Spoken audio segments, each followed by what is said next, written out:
Oi, gente! Hoje é uma sexta-feira 13 do mês de outubro, ou seja, mês do Halloween. Momento perfeito pra gente conversar sobre a franquia Sexta-feira 13. E é por isso, né, gente, que hoje eu estou aqui pra conversar com vocês sobre Sexta-feira 13, parte 3. Aqui no canal eu já fiz vídeo, né, falando sobre o clássico original, né, o primeiro Sexta-feira 13, e também sobre Sexta-feira 13, parte 2. O meu plano a longo prazo, né, gente, é que eu queria ter aqui no canal um vídeo falando sobre todos os filmes das principais franquias de terror. Ou seja, né, ter vídeo aqui sobre todos os filmes de Halloween, todos os filmes de Sexta-feira 13, todos os filmes de Hora do Pesadelo, todos os filmes de tudo, né, de Chuck, de Invocação do Mal, enfim.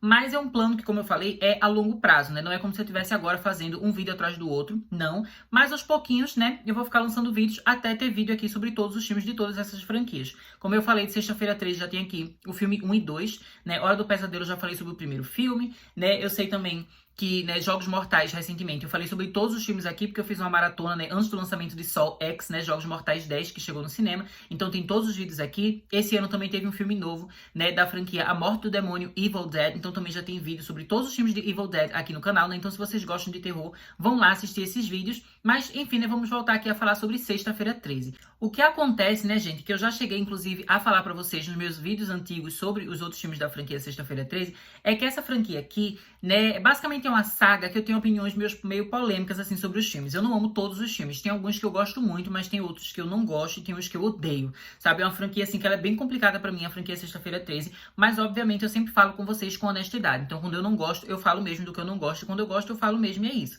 né? Então, pra esse filme aqui, né, Sexta-feira 13, parte 3, ele representa um momento que a franquia, na minha opinião, já começa a dar, né, tem uma certa queda ali de qualidade em relação ao filme 1 e 2. Então, por causa disso, né, eu decidi que esse vídeo aqui ele vai ser dividido, né, entre primeiro eu vou falar sobre a parte negativa do filme, as coisas que eu não gosto, e depois eu vou falar sobre a parte positiva, ou seja, as coisas que eu gosto, né? E a razão, né, o motivo pelo qual eu vou dividir dessa forma é porque eu acho melhor a gente se livrar das coisas ruins primeiro, né, eu falar tudo que eu não gosto e deixar a parte boa pro final, porque assim você conclui o vídeo, né, com energia assim um pouco mais alegre, mais positiva em relação a essa obra aqui. Mas é isso, né, gente? Sem mais enrolação, vamos lá falar sobre Sexta-feira 13, parte 3.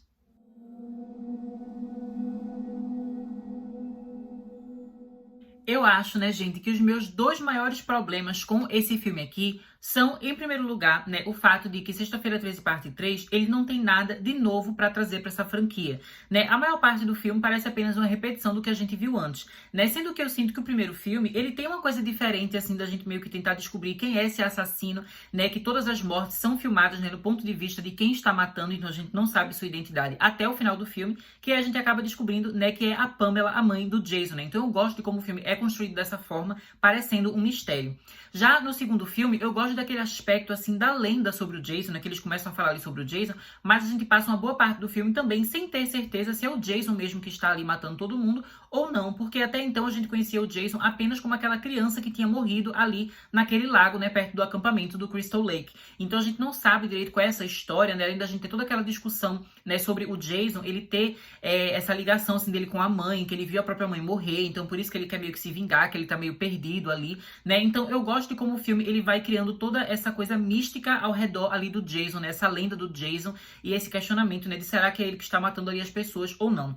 Mas nesse filme aqui, a gente não tem muito desse questionamento, né, dessa pergunta, desse mistério a respeito de quem está matando, porque a gente já conhece o Jason, né? A gente já sabe que é ele. Outra coisa também, né, é que aqui esse filme ele não se passa necessariamente num acampamento, mas ainda assim o cenário não é nada assim muito diferente daquilo que a gente viu nos outros filmes, né? Que o pessoal ali tá numa parte meio do campo, né? Um lugar meio afastado de todo mundo, né? Então é muito similar àquilo que a gente já vê nos outros filmes também, né? Então esteticamente não é diferente, né? Em relação ao mistério não é diferente, a trama não é diferente, né? Tudo é bem genérico, tudo é bem igual. Mas aí, pra piorar, vem a segunda questão que me desagrada a respeito desse filme, que é o fato de que aqui a gente tem muitos personagens desagradáveis, né? Personagens que simplesmente são chatos. Eu sinto que no primeiro filme de Sexta-feira 13, a gente tinha um grupo ali de jovens que eles eram carismáticos, eles eram legais. Então, por causa disso, eu acabava me importando com todos eles, né? Eu queria que eles sobrevivessem e isso ajudava eu me engajar ali no filme. Já no filme, né, de Sexta-feira 13, parte 2, eu sinto que até poderia ter ali uns personagens, né, que eu não curtia tanto, mas de modo geral eu curtia a maioria deles, né? Até porque o Sexta-feira 13, parte 2, ele tem muitos mais personagens que estão ali trabalhando no acampamento, né? Então, assim, é muita gente pra morrer ali naquele filme, né? Muita gente pra estar envolvida ali em toda aquela ação. Então, de modo geral, eu gosto, né, ali das interações entre os personagens. Mas nesse filme aqui, a gente vê um grupinho que o pessoal é bastante insosso, né? O povo é muito sem graça, ou então outros simplesmente são insuportáveis. E falando sobre esse pessoal que é insuportável, né, gente? Tem duas coisas que eu queria reclamar aqui em relação a esse filme, né? Que eu sei que algumas pessoas podem até tentar discordar, vão dizer, não, mas isso aqui é uma obra dos anos 80, enfim. Mas ainda assim, né, eu acho que a gente, por mais que a gente reconheça o contexto histórico em que a obra foi lançada, isso não significa que certos erros que a obra cometeu não sejam erros, né? Continuam sendo errados. Então, tem um personagem aqui, né, gente, que o nome dele é Shelley. E eu acho ele insuportável. E eu acho que o filme trabalha ele de uma forma, assim, que é muito preconceituosa. Porque, basicamente, né, gente, o Shelley, ele é um menino gordo que está aqui no filme, né? Não tinha nenhum personagem gordo nos outros filmes de Sexta-feira 13, né? Pelo menos que eu me lembro, assim. Eu acho que pra frente tem outros filmes que tem personagens gordos, né? Se eu não me engano, no 5 a gente tem. Mas antes disso, a gente não tinha, né? No primeiro e no segundo. E aqui eles colocam esse personagem, e o personagem é trabalhado de uma forma, gente, que é muito gordofóbica, né? E, assim, de uma forma muito chata, sabe? Eu acho muito desagradável a forma como esse personagem é trabalhado. Porque, simplesmente, ele é um personagem que, assim... Ele é muito inseguro sobre a própria aparência, né? Mas ele tá ali com os outros amigos, ele quer, de certa forma, se divertir, quer se destacar, né? Ele também tá ali meio afim de uma menina, né? Que os amigos acabam meio que bolando ali um jeito pra eles dois ficarem juntos, né? Então a menina acaba aceitando ir pra esse final de semana ali nessa casa legal, enfim, fica todo mundo junto, né? Ela fala, eu tenho um pack pra você, tem um cara pra ficar com você. Ela fala, eu aceito, mas ela fala que aceita antes de ver ele presencialmente, né? Então quando ela vê ele presencialmente, ela percebe que ele é esse cara gordo ali, meio estranho.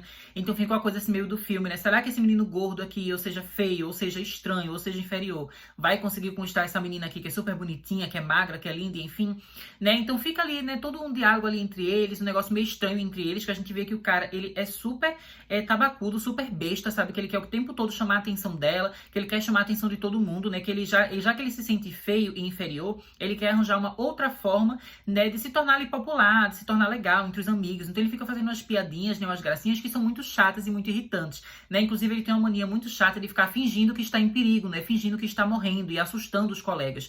E isso, aqui dentro do filme, né? A gente vê que ele é meio que trabalhado assim como se fosse uma espécie de jump scare, né? Em vários momentos que ele aparece morto, assim, do nada, que é pra assustar o espectador e depois o espectador vê, nossa, a morte nem começou ainda, né? A matança nem começou, o Jason nem chegou ainda e a gente já tá se assustando. Mas eu acho que esse é um artifício, né, gente, do jump scare, assim, que é trabalhado aqui nesse filme de um modo, assim, muito porco, sabe? Não tinha pra quê, então não é legal, né? E além de ser um jump scare que não lhe assusta de verdade, ainda por cima atrapalha ali a relação dele com os outros personagens, porque a gente vê o tempo todo que os outros personagens ficam preocupados, pensam, meu Deus, ele morreu, ele se machucou, e aí ele mostra, né, que tá rindo, que é só uma brincadeira, e todos os personagens ficam assim, né, com raiva, né, tipo, poxa, eu não acredito que você fez isso. Então, por causa disso, ele acaba sendo um personagem, assim, bem desagradável. E como eu disse antes, né, eu acho que a representação dele é gordofóbica, assim, porque tudo ao redor dele vem do fato dele ser esse cara gordo que é esquisito, né, e que ele quer arranjar uma outra forma de chamar a atenção das pessoas. E eu acho isso muito chato, né, eu acho isso muito chato mesmo, especialmente porque, como eu falei, tem também um personagem gordo na franquia Sexta-feira 13, lá no quinto filme, e ele também é trabalhado de uma forma horrível, né? Inclusive, ele é retratado de um jeito como se ele fosse, assim, meio nojento por ser gordo, né? Inclusive, ele toda vez tá com a boca toda melada de comida, como se ele fosse desesperado pra comer, enfim. Então, eu não gosto da forma, né, como a franquia Sexta-feira 13 trata pessoas fora do padrão, né? Eu acho que isso é, assim, muito escroto, muito burro, muito idiota, né? Eu não acho que é só porque é o filme da década de 80 que a gente simplesmente esquece esse ponto e não conversa sobre isso. Até porque, né, gente, o filme ele foi lançado na década de 80, mas a gente tá assistindo agora, né? Eu estou fazendo esse vídeo agora em 2023. Não é a primeira vez que eu assisti esse filme, eu já vi ele antes, mas de qualquer forma, não tem como a gente falar sobre esse filme em pleno 2023 e não abordar essa temática, né? Não falar sobre esse assunto, essa problemática aqui do filme, que eu não gosto. Mas já aviso, né, que a gordofobia não é o único problema aqui do filme. A gente também tem aqui personagens negros que eu não curto nem um pouco a forma como eles são trabalhados. Basicamente, né, gente, além de ter o grupo principal aqui de adolescentes do filme, que é esse pessoal que vai numa casa ali passar um final de semana e tal, tem, né, um grupinho que é uma gangue, né, de bandidinhos que fica ali causando e fazendo coisas chatas, né? Eu acho essa subtrama dessa gangue muito, muito chata, eu acho eles insuportáveis. E eu acho, assim, que foi de muito mau gosto, né, a franquia Sexta-feira 13, que nos dois primeiros filmes não tinha nenhuma representatividade preta, né? Ou seja, não tinha nenhum personagem preto, não tinha um homem preto, não tinha uma mulher preta, não tinha ninguém preto aqui dentro do filme. De repente, quando eles colocam esses personagens, eles são logo bandidinhos. eu acho que isso é uma decisão, assim, de muito mau gosto, né? É uma representatividade muito uó, muito chata, né? Então eu não gosto. Mas além de ter essa questão, né, gente, de eu não gostar da forma como eles lidam com a minoria, assim como eu falei do Shelley, né, o menino gordo, eu também acho que o problema dos personagens vai além, né, dessa questão social. Por isso que eu faço questão de reclamar aqui, porque é a questão que eles também são chatos, eles atrapalham a trama, atrapalham o desenvolvimento ali do filme. Eles criam situações que são chatas, que são irritantes, sabe? Que não são legais, que não levam o filme pra frente, que você só fica com mais raiva, né? Porque tem um momento ali, né, que alguns personagens eles vão, tipo, numa lojinha, comprar umas coisas assim, de comida, de bebida e tal, pra levar pro pessoal. E aí esse pessoal que é dessa gangue, esses bandidinhos, começam ali a ficar enfrentando eles, a tentar roubar a carteira, aí fica ali ameaçando, sabe? São personagens chatos. Eu tava com vontade de dar na cara de um, sabe? Porque se eu fosse fazer alguma coisa e alguém viesse me assaltar ali, eu ia ficar com raiva, sabe? Eu ia me estressar. A gente se estressa com uma situação dessa. Então você colocar isso num filme, sabe? Que não tem nada a ver. Você coloca esses personagens ali que incomodam, sabe? Que atrapalham o desenvolvimento da história. E só pra causar, né? E também só pra ser mais corpos pro Jason poder matar, né? Só mais corpos pra contagem de mortes aqui do filme. Então, eu não gosto desses personagens. Eu acho que eles não precisavam estar aqui, né? Eu acho que eles atrapalham a trama. E também, como eu falei, é uma representatividade muito ruim, né? Porque você não tem nenhum personagem preto na história. E é a primeira vez que você traz personagens pretos pra franquia. Ser todos eles bandidinhos é uma coisa de muito mau gosto. Mas depois, né, gente, de eu já ter feito essas reclamações, assim, que são de coisas um pouco mais sérias, eu tenho uma reclamação um pouco mais ridícula pra fazer aqui sobre esse filme, que é o fato de que eu odeio, sabe, me irrita muito o fato de que a gente tem cenas aqui de pessoas fazendo cocô, sabe, isso me irrita. Porque, assim, em filmes, a gente sabe que os personagens, né, eles vão pro banheiro, sabe, que eles têm necessidades fisiológicas, a gente sabe disso. Então, em filme, não precisa mostrar isso em tela, porque já tá subentendido. A mesma coisa em livro, você não precisa num livro escrever um capítulo que a pessoa vai fazer xixi, que a pessoa vai fazer cocô, porque a gente já sabe que as pessoas fazem esse tipo de coisa. Fica subentendido. Você não precisa mostrar na história. Mas aqui esse filme faz questão de ter duas cenas de personagens fazendo cocô, e as duas cenas são ridículas. A primeira cena, gente, é logo no início do filme. E a gente vê um personagem, né, que... Primeiro que ele tá comendo, assim, um bando de coisa, enfim. É uma das mortes bem no início, assim, do filme. Depois a gente tem uma recapitulação do filme 2, né? Do mesmo jeito que o filme 2 tem uma recapitulação do final do filme 1. Aqui ele começa fazendo uma recapitulação do final do segundo filme, né? E depois continua a história. A gente vê um casal, né, que mora num canto, assim, que eles estão vendo na televisão notícias sobre os assassinatos, né? Os massacres ali que enrolaram no primeiro filme.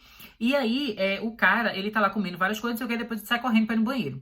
E aí o filme mostra ele sentado na privada e fica um som, assim, nojento enquanto ele tá na privada, que eu fico, gente, que sonoplastia é essa? Pra que vocês colocaram esse som?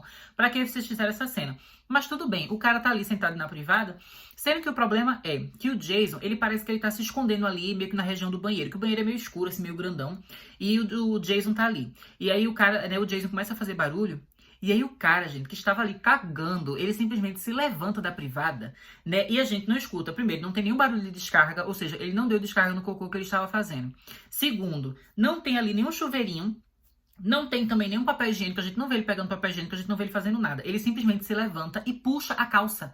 Ele bota a calça de novo sem se limpar. Isso, gente, me irrita no nível que eu fico, não acredito. Que esse filme não basta mostrar uma cena desnecessária de um cara cagando, ainda mostra ele se levantando e botando a calça sem se limpar. Eu fiquei com muita raiva. E quando o Jason matou ele, eu fiquei tão feliz que eu sempre falo, gente, esse cara mereceu. Esse cara mereceu, porque quem manda a pessoa ficar ali no banheiro fazendo cocô e não se limpar na hora que se levanta, sabe? Ele me irrita muito. Mas como eu falei, são duas cenas de pessoas fazendo cocô aqui no filme. Então depois dessa ainda tem outra cena. A gente vai ver, né, um dos jovens que tá ali nessa casa, né, viajando ali no final de semana e tal. E aí tem uma cena também que um rapaz, ele vai no banheiro, né, então ele tá lá sentado na privada. Porque assim, gente, não é nem como se fosse uma personagem mulher, que ela podia estar sentada na privada, a gente dizia, não, ela tá fazendo xixi. Mas são homens, então a gente entende quando eles estão sentados na privada que eles estão fazendo o número 2. Então ele tá ali sentado na privada, ele começa a ouvir um barulho ao redor do banheiro. Aí ele se levanta pra ver o que vai acontecer. Vocês acham que ele deu descarga? Vocês acham que ele se limpou? Não, ele simplesmente bota a calça e sai dali. Isso me irrita, sabe? Pra que esse filme tem cena de pessoas cagando? Mas enfim, eu já falei aqui essa parte que me irrita, já falei todos os pontos ruins desse filme. Vamos agora pra parte boa.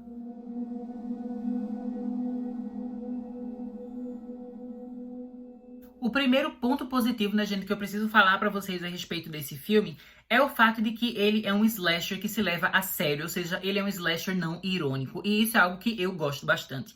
Especialmente porque é diferente das obras que a gente tem muito hoje em dia. Eu sinto que hoje em dia, como os slashers, né, os filmes slasher, eles já têm um legado muito longo, os filmes simplesmente, eles parecem sempre fazer muita piada autorreferencial, né? Sempre lembrando do legado dos slashers, sempre fazendo piadinha. Isso é uma coisa, né, que começou a ficar muito famosa, especialmente por causa da franquia Pânico, que é uma franquia que eu gosto, porque eu acho que, de certa forma, eles até conseguem equilibrar ali o humor. Mas depois a gente começou a ter muito essa coisa assim do terri. Não que o terri tenha sido criado só agora, obviamente já existiam outros filmes, né, em outras épocas, que misturavam essa coisa, né, de terror e de comédia. Mas nos últimos anos, nos anos recentes, a gente tem muito essa questão, né, de você trazer filmes slasher de volta, sempre com um teor ali de piada, né, e sempre com um teor ali de personagens que eles têm noção de que eles estão dentro de um filme slasher e que eles ficam o tempo todo comentando, né, e ironizando os clichês dos filmes slasher. Então a gente pode citar filmes como, por exemplo, né, A Morte Dá Parabéns, aí tem aquele Freak, né, que a menina e o assassino eles trocam de corpo, né, recentemente teve um filme agora, né, na Amazon Prime Video chamado 16 Facadas, né, que em inglês, se não me engano, se chama Totally Killer, que também é essa vibe, assim, tem meio que viagem no tempo, né, então eles meio que misturam, assim, gêneros diferentes e fazem essa coisa, né, de terror com comédia. Isso está sendo muito comum recentemente, nos últimos anos, né, a maioria das obras slasher que a gente vê sempre segue essa pegada. Apesar de que também tem um ou outro filme que é mais sério, né, como por exemplo a franquia Halloween, né, a trilogia da Blumhouse, ela é um pouco mais séria. Mas no geral sempre tem esse teor assim de um filme que ele tem noção de que ele é um filme, de certa forma, sabe? Que ele brinca com os próprios clichês, que ele fica fazendo piada e referência a filme antigo e tal. E isso é uma coisa que eu acho que tem o seu valor. Não tô dizendo que esses filmes são ruins, que eles não valem a pena ser vistos, nada disso. Eu assisto esses filmes e eu acho legal. Mas uma coisa que eu curto muito sobre quando a gente volta pro passado e a gente revê os slashers clássicos é o fato de que, naquela época, os clichês, eles não existiam ainda. Eles estavam sendo estabelecidos, eles estavam nascendo, estavam sendo criados. Então, por causa disso, os filmes, eles não riem de si mesmos. Os filmes, eles se levam a sério. Os filmes, eles são muito sérios, né? Eles tentam ser sombrios. E mesmo na sua ridicularidade, ali nas coisas meio pastelonas, assim, que acontecem dentro do filme, ainda assim, eles não tratam como comédia. Tudo eles tentam tratar a sério. E isso é uma coisa que eu particularmente gosto, né? Eu gosto como esse filme aqui, ele se leva a sério. Eu gosto de como o suspense, ele é realmente, assim, bem feito. Ele é bem trabalhado. Eu gosto como a trilha sonora daqui é super intensa, sabe? Eu gosto muito das músicas temas que a gente tem da franquia Sexta-feira 13, né? Além de que aqui a gente também tem, né, na abertura do filme tem uma versão diferente, né, da música tema do filme. A gente tem uma música especial, né, que é uma melodia, assim, mais anos 80, né, uma coisa um pouco mais densa, assim, mais synthwave, né, que é uma coisa bem legal. Mas, de modo geral, o filme, ele continua retornando aqueles temas musicais que a gente já conhece do primeiro e do segundo filme, que são realmente, assim, bem creepy, né, aquela coisa do Jason chamando a mãe, né, mandando a mãe matar, e aquele barulho, assim, né, que parece que é um bando de facada. Eu gosto muito dessas músicas, né, clássicas da franquia Sexta-feira 13, e eu acho que isso ajuda a criar esse clima que é realmente sombrio e sinistro e bem creepy, né? Eu também gosto que esse filme aqui continua a ter aquele aspecto, assim, meio de voyeurismo, né? Como se fosse a gente observando pessoas, espiando pessoas, né? Então tem várias cenas aqui que continuam sendo gravadas no ponto de vista do assassino, no ponto de vista do Jason, né? Então eu gosto dessas cenas que a gente vê os personagens interagindo pelos olhos do assassino, o assassino que está ali presente, que está observando.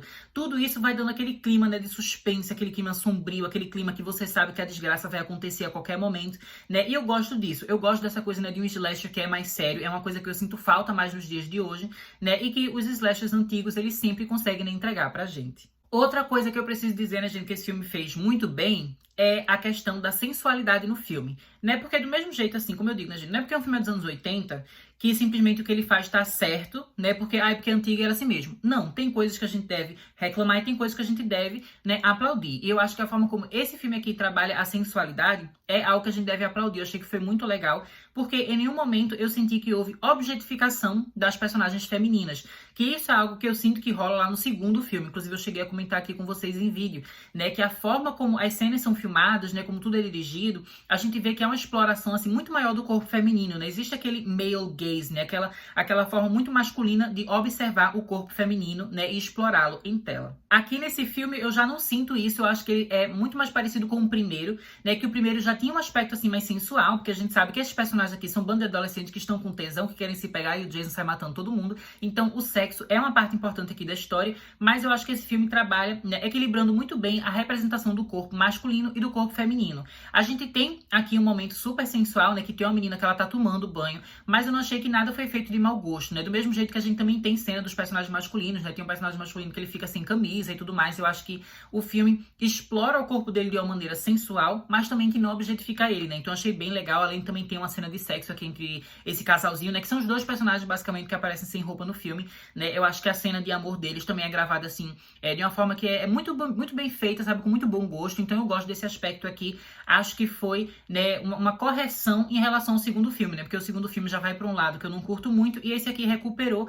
aquele bom gosto, né, das cenas sensuais que o primeiro filme possuía. A penúltima coisa, então, né, gente, que eu queria falar aqui, que foi legal, é a Final Girl, né, a protagonista que a gente tem aqui nesse filme, que o nome dela é Chris. Eu gosto dessa personagem, né? Eu não acho que ela é tão legal quanto as Final Girls que a gente tem lá no primeiro e no segundo filme, mas eu acho que ela funcionou bem aqui nesse terceiro filme, né? Eu acho que ela é divertida, que ela é legal. A gente vê também que ela meio que já tem uma certa história com o Jason, né? Porque ela conta que já houve um momento no passado em que ela teve uma briga com os pais, ela saiu fugindo de casa, ficou na floresta e ela acabou vendo o Jason ali perdido na floresta e o Jason começou a atacar ela. Mas ela conseguiu fugir ali, ela conseguiu sobreviver, né? Então ela tem esse trauma ali. Então nesse filme, né, ela meio que acaba encontrando o Jason mais uma vez, né? Então é legal ter esse resgate, assim, de algo que já aconteceu no passado dela e ela tem uma nova oportunidade de enfrentar ele. Eu achei que isso foi uma dinâmica legal.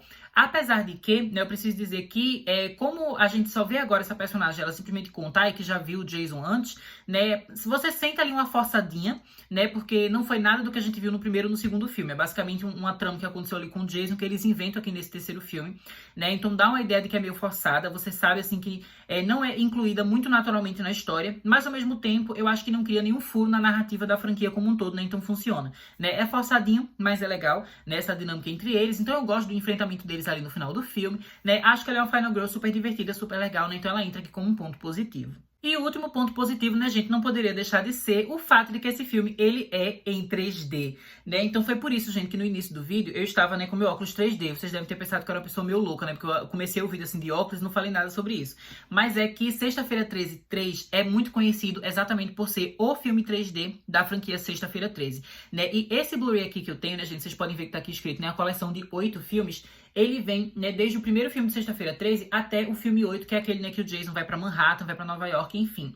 E nessa coleção aqui de Blu-ray, o disco do terceiro filme inclui a versão em 3D do filme. Então, né, como esse filme aqui é antigo, né, gente, ele é da década de 80, o 3D dele não é aquele 3D mais moderno que a gente vê em filmes tipo Avatar, sabe, que a gente vai no cinema ver hoje em dia. A tecnologia dele aqui é um pouco mais antiquada, então é aquele 3D que é vermelho e azul, né? Então eu acabei comprando, gente, esses óculosinhos aqui bem baratinhos, achei super legal.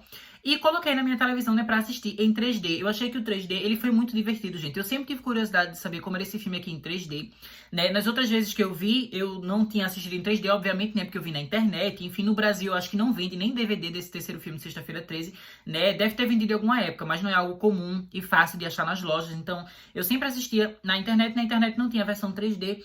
E eu achei que ver em 3D tornou esse filme mais divertido. Você consegue entender um pouco, né, do apelo que esse filme teve na época que ele foi lançado originalmente nos anos 80, né? Deve ter sido uma coisa super divertida para os jovens irem para o cinema assistir, né? Então foi legal. Mas eu devo confessar, né, gente, quando tava chegando ali no final do filme, eu fiquei com um pouquinho de dor de cabeça, né? Mas é porque, como vocês já repararam, eu uso óculos. Então, para eu conseguir assistir o filme, gente, eu tive que botar o meu óculos, né, e o óculos 3D por cima. Então eu assisto o filme assim. Então ficou 2 camadas de óculos, né? Aí no início do filme ficou até de boas, mas aí quando foi chegando mais no final, fiquei com um pouco mais de dor de cabeça, até porque esse tipo de 3D antigo, né, que é vermelho e azul, ele força um pouco mais a nossa vista, né, diferente do 3D mais moderno. Então eu fiquei com um pouquinho de dor de cabeça no final, mas de modo geral, achei que tornou o filme um pouco mais divertido, né, mais dinâmico, porque tem várias cenas que eles ficam jogando coisas assim na sua cara, né, que tem um bastão assim na sua cara, que tem um facão assim na sua cara, ou que tem um personagem assim que ele tá feito com um ioiô, que bate na sua cara assim. Então tem várias cenas legais, assim, dinâmicas visualmente para o 3D, especialmente, né, gente, porque o 3D de hoje em dia, os diretores, eles costumam usar muito, né, usando aqui o James Cameron de exemplo, né, com os filmes de Avatar, eles usam muito para criar aquela coisa de profundidade e fazer o ambiente que você tá vendo em tela parecer real. Já nesse filme aqui, o 3D é para ser aquela coisa farofona, divertida mesmo. Então o tempo todo jogando coisa na sua cara, para você se divertir, para você rir, né, para ser uma coisa mais lúdica. Então eu acho que é um 3D que é divertido, né, é bobinho, mas é legal. E basicamente, né, gente, é isso que eu tinha pra falar pra vocês sobre Sexta-feira 13. No geral, né, eu acho que esse filme aqui, ele é inferior ao primeiro e o segundo, mas ao mesmo tempo, ainda acho que é um filme legal, como vocês podem ver aqui no vídeo. Eu tive tantos pontos positivos quanto negativos, né, não foi só negativo, teve coisa legal também. Então, de modo geral, ainda acho que é um filme que vale a pena ver.